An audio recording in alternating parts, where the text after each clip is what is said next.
1 cup శనగపిండి, 1/2 cup బియ్యం పిండి, సాల్ట్ 1/2 స్పూను, వంట సోడా చిటికెడు, వాటర్ వేసుకొని కలుపుకోవాలి.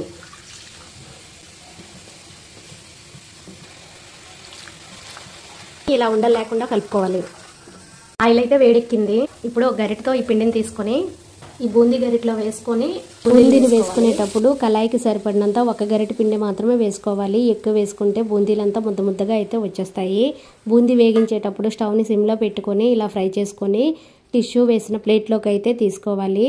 బూందీ చేయడం అయిపోయిన తర్వాత ఇప్పుడు బెల్లం పాకం కోసం అయితే 1 కప్పు బెల్లం వేసుకొని వాటర్ వేసి పాకాన్ని అయితే తీసుకోవాలి. ఈ పాకం తీసేటప్పుడు వాటర్లో వేసుకొని చూస్తే ముద్ర పాకం వస్తే పాకం అయిపోయినట్టు. ఇప్పుడు ఇందులో యాలకుల పొడి 1 స్పూన్ వేసుకొని ముందుగా చేసుకున్న బూందీని అయితే పాకంలో వేసుకొని బూందీ అంతా పాకం పట్టేలా అయితే కలిపేసుకొని ఇప్పుడు నెయ్యి రాసిన ప్లేట్లోకి అయితే ఈ బూందీని అంతా వేసుకొని స్ప్రెడ్ చేసుకోవాలి. ఇప్పుడు చపాతీ కర్రకి కొంచెం ఆయిల్ రాసుకొని మిశ్రమం పైన పెట్టి లైట్గా అయితే ఇలా ఒత్తుకోవాలి.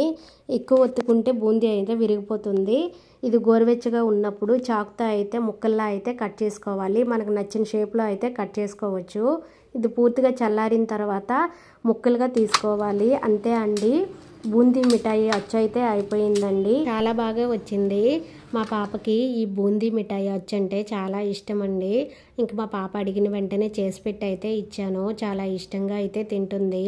నా వీడియో నచ్చితే లైక్ చేయండి. బాయ్.